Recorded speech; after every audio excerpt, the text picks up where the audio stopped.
Latin festival there, sponsored by the Latin Committee in Richmond.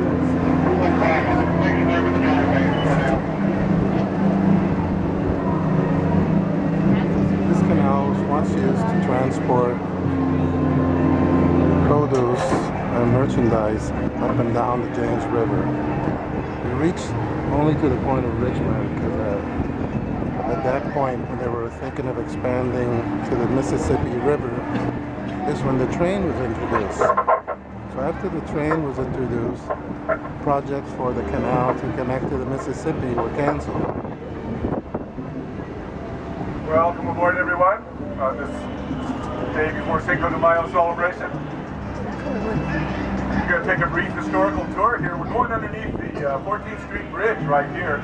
If you go down another 100 yards, you come to the James River. The bridge that goes across there has been in place since the early 1700s. Originally built by the Mayo family. It still holds the name, the Mayo Bridge. It's been rebuilt over a dozen times over the years. It started out as a floating pontoon bridge with wooden planks across the pontoons. And they charged the toll all the way up until about 1911 to cross the bridge. 1913, the present-day bridge was built, and it's been operating every day since then, free of charge. Immediately ahead of us, you see a lot of infrastructure there. We've got a footbridge and 3 railroads that cross right at precisely the same point. We call that the triple crossing. Thought to be the only place in the world where 3 major railroad lines cross at the same point. The uppermost level was originally built by the Chesapeake and Ohio, and the middle level, which you can see kind of behind the footbridge there, was built by the Seaboard Airline. Those two railroads are now owned and operated by CSX. The railroad that you can't see is actually at ground level. Originally built by the Southern Railroad folks, still operated by the Southern, also Norfolk has merged with them, so the Norfolk Southern Railroad runs that line. Now as we get into this area, this is a restoration of the original canal. The canal did not, in the beginning, have all of this granite walls here, and it did not curve so dramatically as it is right now to get around all the infrastructure that we see above us. Not only the 3 railroad lines, but also the expressway, the Richmond Expressway, and 95 north and south are going above our heads here. So as we go around, you can see some iron rings embedded in the granite blocks there. The iron rings themselves are historically quite accurate. Even though we didn't have the walls, we did have some granite blocks and large stones strategically placed around the canal, and those were used as pivot points. The boats were towed through the canal by draft animals, mostly draft horses, and they'd run a rope from the yoke of the horse down through the ring, and then they would attach it to the boat. And that way that the animal handler could walk toward the boat and see exactly how it was impacting the boat while it guided the animal. This is our 17th Street docking station here to the left. If you go up 17th Street, until you hit Main Street, you'll find a farmer's market. And that farmer's market is in precisely that same location in continuous operation since the mid-1700s. It's one of the longest continually operating Richmond, Virginia. Will open, historically, opens officially on Memorial Day weekend each year and closes on Labor Day weekend. Although I'd hazard to guess that even today you could find artisans and craftsmen up there, maybe a little bit soon for the farmers and their produce.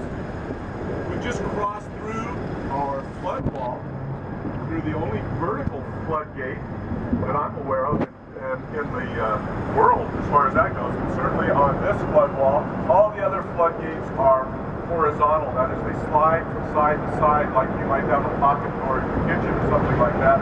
But this one gate has to go up and down to allow for the canal to go through it. It has to go all the way down to the water level, which is below ground level, obviously.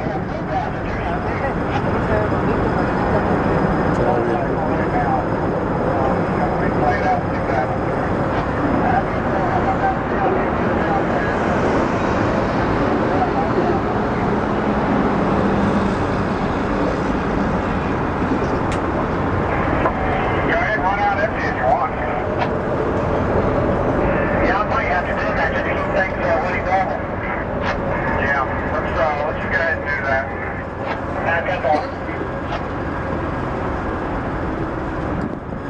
as you come out here, you can see the uppermost level of the Triple Crossing Railroad line, which is the old Chesapeake and Ohio, now CSX. But that aqueduct that's there, that elevated railroad track, you can't tell it from here, but it actually has two complete railroad lines running on it, side by side. Thought to be the longest double railroad trestle in the world. It goes on out, and eventually it does get down to ground level in different places, and again, a trestle up in other places, but it goes out to Hampton Roads.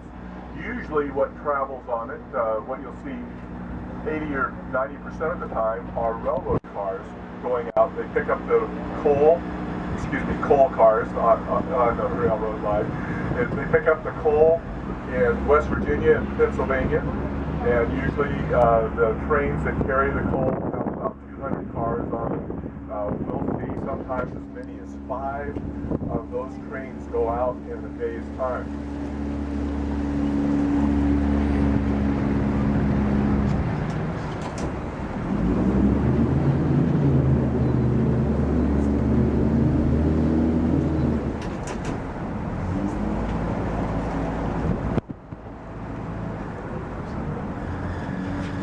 Now, call your attention to the flood wall here. You can see on it a couple of different logos.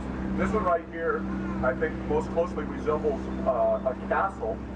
That castle is modeled after a castle you'll find on the campus of West Point Army Academy. That is the official logo for the Army Corps of Engineers. We got one of our turtle residents are out today. Today, being as cold as it is, most of our turtles are hiding in the bushes or in the water, I guess, to maintain their temperature. But normally we'll see anywhere between 20 and 30 turtles on a typical tour. And they run in size anything from a couple inches in diameter to about, I've seen some as big as 18 inches across.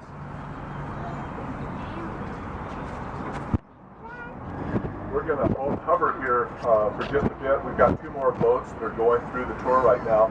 I have to wait until they get through that narrow flood wall gate that we went through before we head back.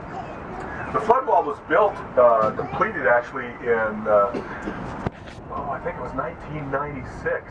And it actually protects this portion of Richmond, which is the original plat of Richmond. We call it Shockoe Bottom. And the Shockoe Bottom area is the lowest elevation in Richmond, and it's most susceptible to floods. And that's because the James River has something like a 27,000 square mile watershed, and it starts out at 1,000 feet above sea level.